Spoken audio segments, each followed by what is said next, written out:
लोगों, जिसके पास 3 बेटियां हैं वो जन्नती है। बोल दो जरा सुभान अल्लाह। अब भी नहीं बोल रहे हैं कुछ लोग, मेरी समझ में नहीं आ रहा ये कब बोलेंगे, लेकिन आज मत बोलो, कब्र में जाके तो बोलना ही पड़ेगा। बोलते हैं जरा या रसूल अल्लाह। फिर हुजूर ने फरमाया जिसके पास 1 बेटी है, 3 बेटियां वो जन्नती है। एक सहाबी उठ के खड़े हो गए, हुजूर जिसके पास सिर्फ 2 हो, मेरे नबी ने फरमाया वो भी जन्नती।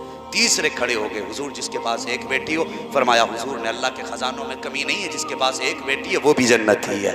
फिर एक सहाबी आंख में आंसू लेके खड़े हुए, कहने लगे या रसूल अल्लाह, जिसके पास बेटी ना हो, मेरे नबी ने देखा मुस्कुरा दिए, फरमाने लगे बेटी ना हो लेकिन दिल में बेटी की तमन्ना हो, फरमाते हैं कयामत में अकेला नहीं होगा, हाथ पकड़ के मोहम्मद जन्नत में दाखिल फरमाएगा। अल्लाह अकबर। फिर ये इज्जतें हुई बेटियों की, ये इज्जतें हुई। मेरे नबी ने ऐलान फरमाया फातिमा मेरे जिगर का टुकड़ा। फिर हुजूर ने बेटी को जिगर का टुकड़ा कहा। यही वजह है आज बेटियों जो तुम्हें इज्जत मिली है ये मुस्तफ़ा के कदमों के सदक़े में मिली है। हाँ, आज जो तुम्हें इज्जतों की महराज मिली है ये हुजूर की ज़बान की बरकत है। अगर आका तुम्हें जन्नत का टिकट ना बताते तो आज भी तुम्हारी कोई इज्जत ना होती, आज भी तुम्हारी कोई औकात ना होती। अल्लाह अकबर। फिर हुजूर ने कितनी इज्जतें बढ़ाई, फरमाया अगर माँ है तो औलाद के लिए जन्नत, अगर बीवी है तो शोहर के लिए जन्नत है, और अगर बहन है तो भाई के लिए जन्नत है। फरमाया अगर बेटी है तो बाप के लिए जन्नत है। कितने रिश्तों में अल्लाह के रसूल ने बरकतें रखी। सहाबा फरमाते वो दौर था जब हुजूर नहीं आए थे तो हम बेटियों को कत्ल करते थे। जिस दिन से हुजूर का दामन थामा है, आका अगर चलते भी हैं तो देख के कदम रखते हैं। बेटियों को मारने वाले इतना डरते थे, अल्लाह अकबर, कहते हम देख के कदम रखते हैं कहीं पैर के नीचे कोई चूंटी ना आ जाए। अभी इतनी तब्दीली कैसे आई? तो बस यही जवाब है, जब तक बिके न थे तो कोई पूछता ना था, तुमने खरीद कर हमें अनमोल कर दिया। वमा अरसलना का इल्ला रहमतल लिल आलमीन, महबूब हमने आपको सारे जहान के लिए रहमत बना करके भेजा है। देखो जी थक गए हम।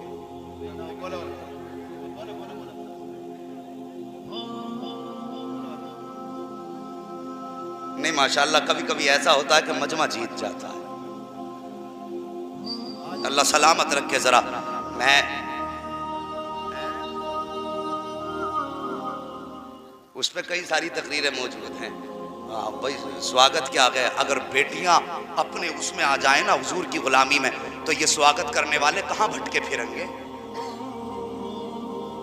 कहां भटकेंगे? स्वागत के लिए बुलाया भी तो हम ही ने,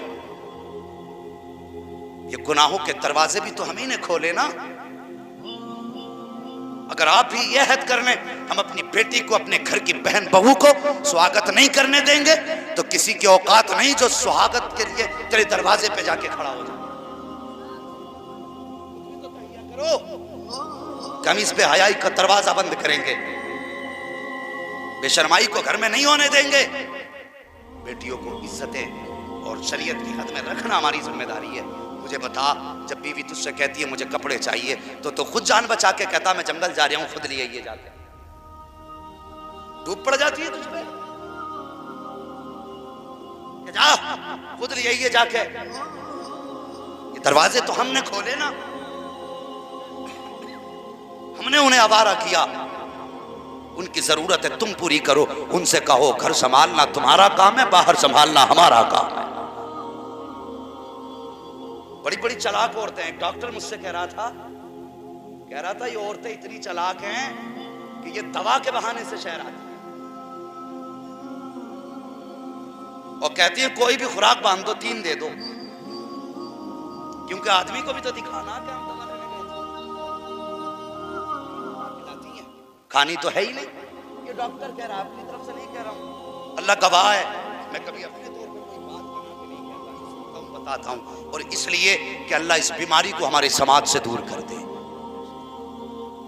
सिर्फ इसलिए चल खातून मुझे बता, तूने 3 खुराक बंधवा दी, घूम भी आई, टहल भी आई, मार्केट घूमी आई, शोहर को पता ना चला, बता तेरे कांधे पे जो फरिश्ते बैठे इन्हें पता कि नहीं पता? सच्ची बता। तो शोहर की आंखों में धूल झोंक सकती है, इन लिखने वालों की आंखों में तो धूल नहीं झोंक सकती। आज बंदा कहता मेरी बीवी के खिलाफ बोल मत देना, अगर कोई ये कह देना समाज में उसकी बीवी बगैर दुपट्टे की थी तो गला पकड़ ले, 4 लोगों में बेइज्जती कर दी। चल तेरी यहाँ बेइज्जती हो रही है 4 लोगों में, कयामत में अव्वलीन भी जमा होंगे आखिरीन भी जमा होंगे, और वहां कोई किसी से छुपा नहीं होगा, सबके चेहरे खुले होंगे, सबकी पहचान का आम ऐलान होगा। अगर वहां तेरी बीवी के ऐब खुले तो फिर किधर मुंह छुपाए?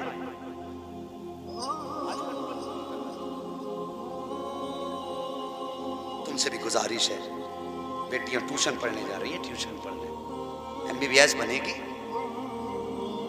UMS करेगी। मैं पढ़ाई का मुमकिन नहीं, पढ़ाइए बच्चियों को लेकिन एहतियात के साथ।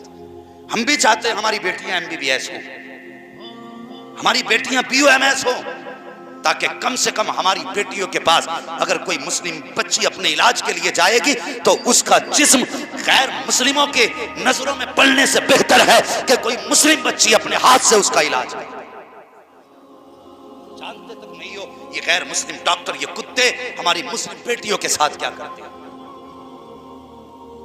अगर किसी एक टॉपिक पे बात करनी पड़े बड़ा वक्त चाहिए, बस इशारतन कह रहा हूं, बनाइए बेटियों को BUMS, लेकिन उनको पढ़ाइए एहतियात से, शरीयत की हद में रह के पढ़ाइए। ये नहीं कि बेटी ट्यूशन पढ़ने गई है, कहां है कुछ पता ही नहीं। इससे समाज बर्बाद हो रहा है। जितनी लड़कियां गैर मुस्लिमों के साथ भाग रही हैं, उनके रीजन जो और जो उनकी असल वजह निकलती है, या तो वो कहीं पे नौकरी करती होती हैं तब वो गैर मुस्लिमों के साथ जाती हैं, या उनके साथ ट्यूशन पढ़ती होती हैं तब वो गैर मुस्लिमों के साथ भागती हैं।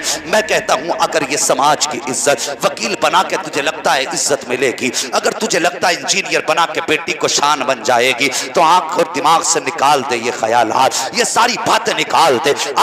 इसके हाथ में मुस्तफा ताने रहमत की बेटी का किरदार दे दे। मैं जानता हूं और मानता हूं, माना के तुझे दुनिया जाहिल का बाप कहेगा, लेकिन मरने के बाद जब ये कब्र में जाएगी, कोई कहेगा पठान की बेटी का जनाजा है, कोई कहेगा जिम्मेदार की बेटी का जनाजा है, मगर जब ये तकवे की जिंदगी गुजार के जाएगी, फरिश्ते कहेंगे लोगों जो तुम कहते हो वो भी सही है, लेकिन सच ये है कि ये कनीज़े फातिमा तो ज़हरा का जनाजा जा रहा है। नारे तकबीर, नारे रिसालत, मुफ्ती हम्माद साहिब क़िबला, सुभान अल्लाह।